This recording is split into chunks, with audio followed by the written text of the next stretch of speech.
Good morning, everyone. Suprabhat to all. Today we are going to start part number third of chapter 2. Part second और part first को अगर नहीं देखा है तो देख लो इस चैप्टर को समझने के लिए। ओके, पार्ट थर्ड के अंदर अपन यूजेस ऑफ माइक्रो ऑर्गेनिज्म के बारे में पढ़ेंगे, जो फ्रेंडली माइक्रो ऑर्गेनिज्म है।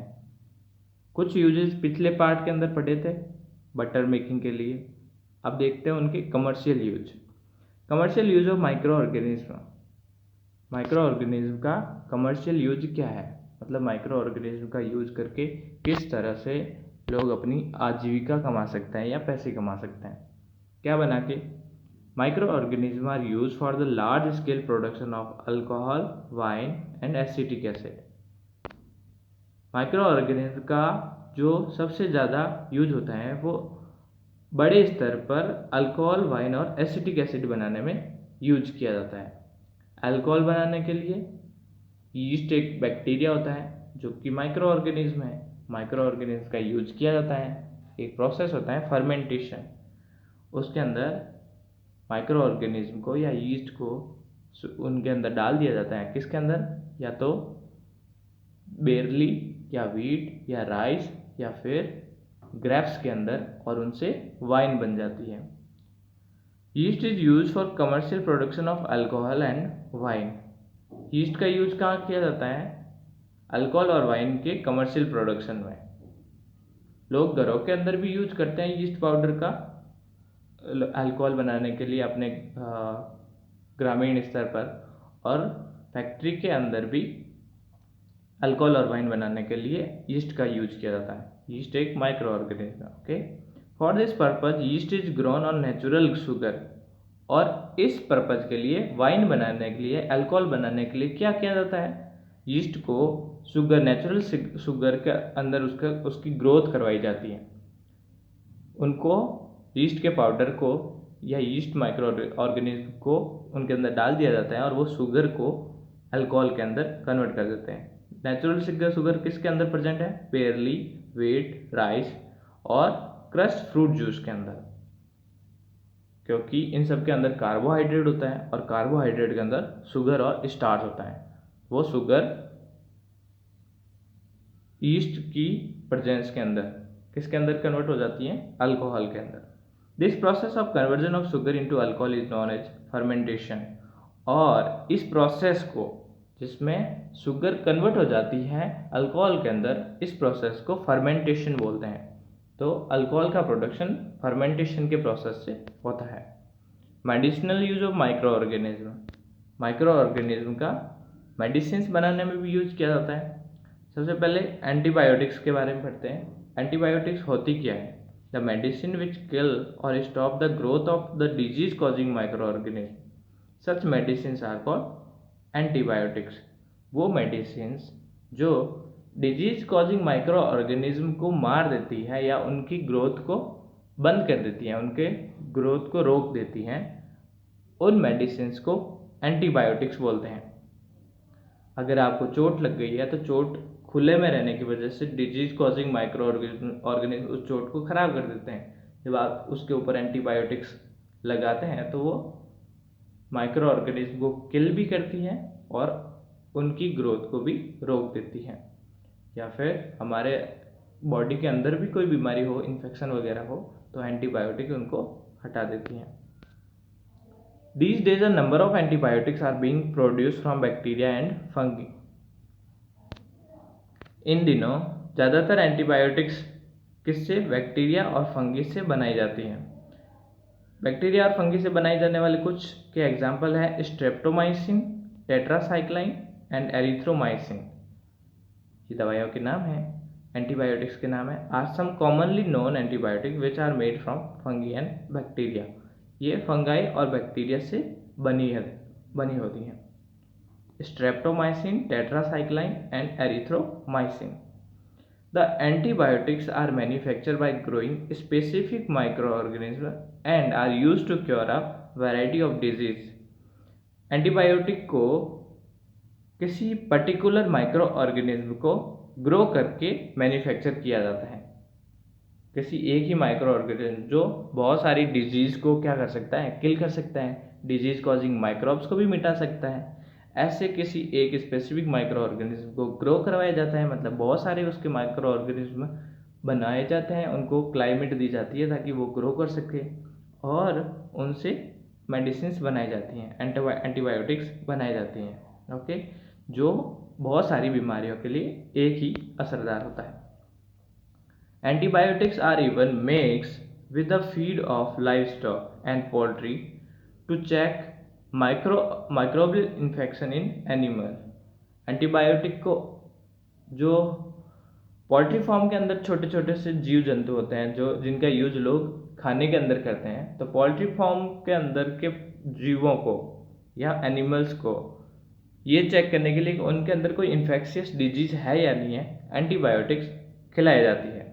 ठीक है, they are also use to control many plant disease, और कई प्लांट डिजीज को भी कंट्रोल करने के लिए एंटीबायोटिक का यूज किया जाता है। फिर वैक्सीन्स। वैक्सीन क्या होती है? When a disease carrying microbe enter our body, the body produces antibodies to fight the invader। जब कोई माइक्रोब्स जिससे हमारी बॉडी के अंदर बीमारियां फैल सकती हैं, तो बीमारी को लेकर आने वाला माइक्रोब हमारी बॉडी के अंदर एंटर करता है, तो एंटीबॉडी जो हमारे ब्लड के अंदर प्रेजेंट होती है उस इन्वेडर या शत्रु से लड़ती है। The body also remember how to fight the microbe if it enters again, और हमारी बॉडी ये चीज़ याद रखती है कि अगर फिर से वो माइक्रोब हमारी बॉडी के अंदर एंटर करेगा तो उससे किस तरह से लड़ना है। If dead or weakened microbes are introduce into a healthy body, the body fight and kill the invading bacteria by producing suitable antibodies.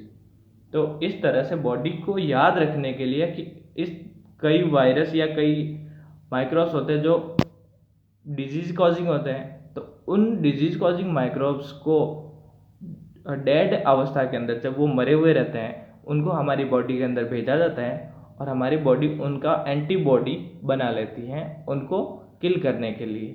जब कभी भी वो माइक्रोब्स, लिविंग माइक्रोब्स हमारी बॉडी में एंटर करते हैं तो हमारी बॉडी के अंदर एंटीबॉडी उनको किल कर देता है। ओके, नेक्स्ट, तो इसी को वैक्सीनेशन बोलते हैं। जब डेड माइक्रो ऑर्गेनिज्म को, dead disease causing micro organism, क्या मरे हुए बीमारी फैलाने वाले जो माइक्रोब्स है उनको बॉडी के अंदर डालना और उनके लिए एंटीबॉडी बनाना, यही वैक्सीनेशन कहलाता है।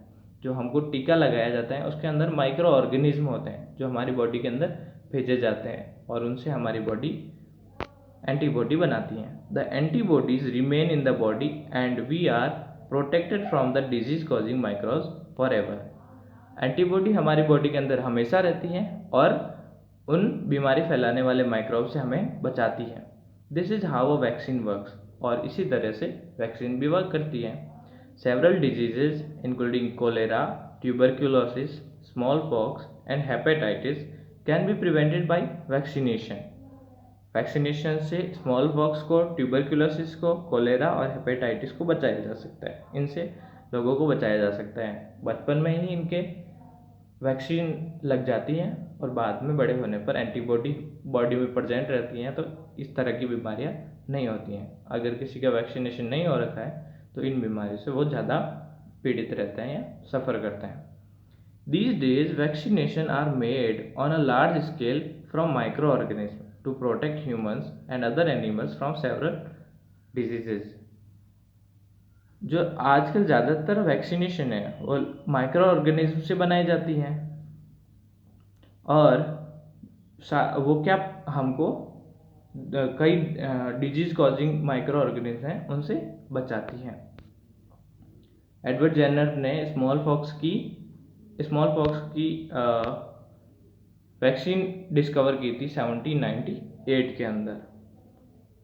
याद रखना, स्मॉल पॉक्स की वैक्सीन डिस्कवर करने वाला साइंटिस्ट थे एडवर्ड जेनर। ओके, अब माइक्रो ऑर्गेनिज्म का और क्या यूज है? Increasing soil fertility.